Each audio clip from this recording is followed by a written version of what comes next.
I did not grow up eating healthy. In fact, I really didn't cook a lot growing up because I was so busy. And then when I became a very young teen mother, only thing I did was get food on the table. It wasn't about healthy. It was about surviving. It was about feeding the children something that they would eat. And if you had told me years ago that food would change my life, I never would have believed you, but it did. My health has a completely different future now, and I want to share some tips with you. After an 11-year journey of healthy eating, after my husband's massive heart attack, I have learned so much, and I want to share some things with you that hopefully you can relate to give you some encouragement on your healthy eating journey. My childhood and into my teen years and in my 20s, my food was about convenient, comfort, familiar, tradition, but none of it was focused around anti-inflammatory. Of course, that phrase wasn't even on the radar. Feeding my kids was a chore just to get the food on the table and survive. Looking back, I'm embarrassed to say that health was never considered. I think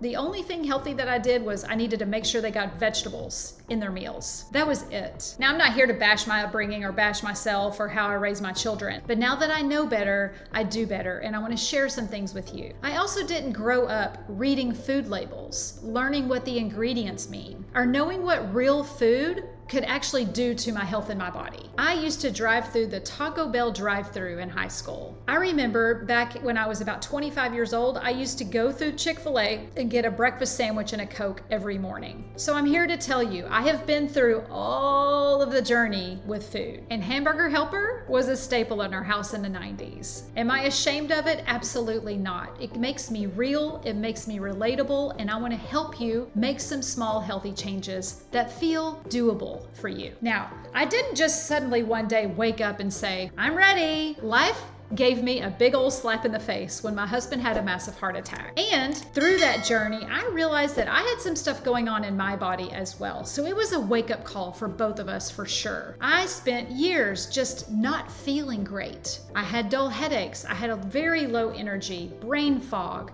adult acne, joint pain. I had all of these little things going on, but I never thought that I was unhealthy. I just thought that's how I was. So you marry my husband's heart attack with me not feeling great, and together, now that I know what I know, everything has changed. I realized that food wasn't just fuel. It was either helping me heal or it was making me sicker. It was actually hurting me silently. And I definitely did not get all of this right overnight. It has taken years. Yes, I went to 2 nutrition schools. Yes, I went to a culinary school, but it didn't happen overnight. And I did a lot of things wrong in the beginning. The biggest thing that I learned, 2 things. Number 1, inflammation is everything when it comes to your health. So I definitely learned how to adhere to an anti-inflammatory diet. Number 2, overhauling, jumping all in, starting completely from scratch does not work. Everything that changed in our lives in the positive direction of our health all took place with small steps and habits. 1 ingredient swap, 1 new habit, 1 cleaned up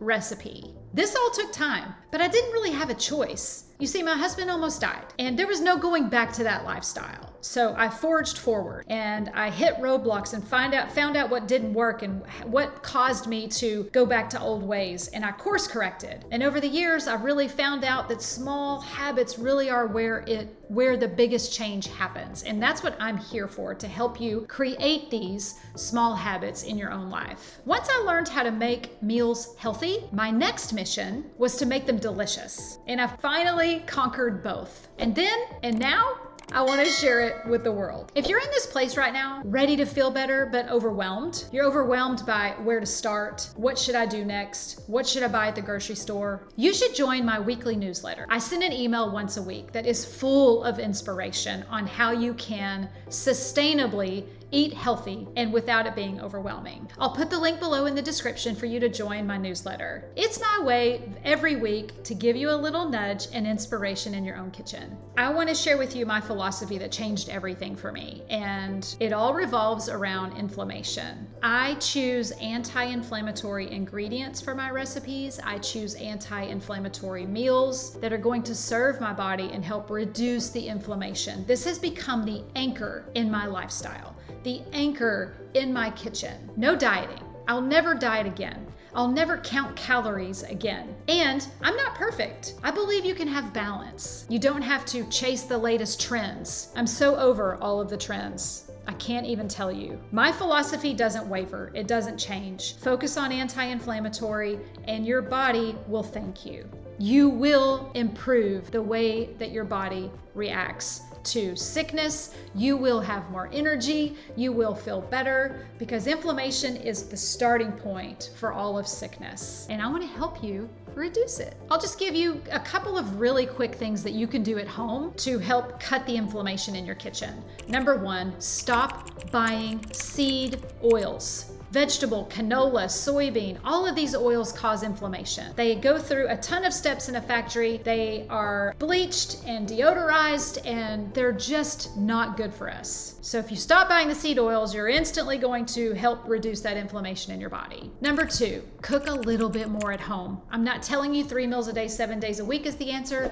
but definitely shift your focus and begin a cooking journey for your health. And number three, use herbs and spices. They are healing. They have health benefits and they add a lot of flavor to your meals. When I focused on inflammation, everything started making sense. I felt better. I had more energy. I wanted more of that feeling. I started chasing that feeling of feeling good. And I want the same for you. If you want to take that first step, go watch my last video on healthy ingredient swaps. That's where the whole shift started for me. I'll put the link below in the description. You do not have to grow up healthy to be healthy. And I'm a living testimony of that. You don't have to be a chef or a wellness expert or a clean eating machine. You just have to start. And when you mess up, you start fresh the next day. This is how we eat now. Not perfectly, but purposefully, intentionally. And if you want a little weekly nudge, you know, that kind that'll help keep you going and keep you inspired, I'd love for you to join my weekly email newsletter. The link below is in the description. My email newsletter is honest, helpful, and it's rooted and based for real life. I have to go for now, but I have one question before I do. What, my friend,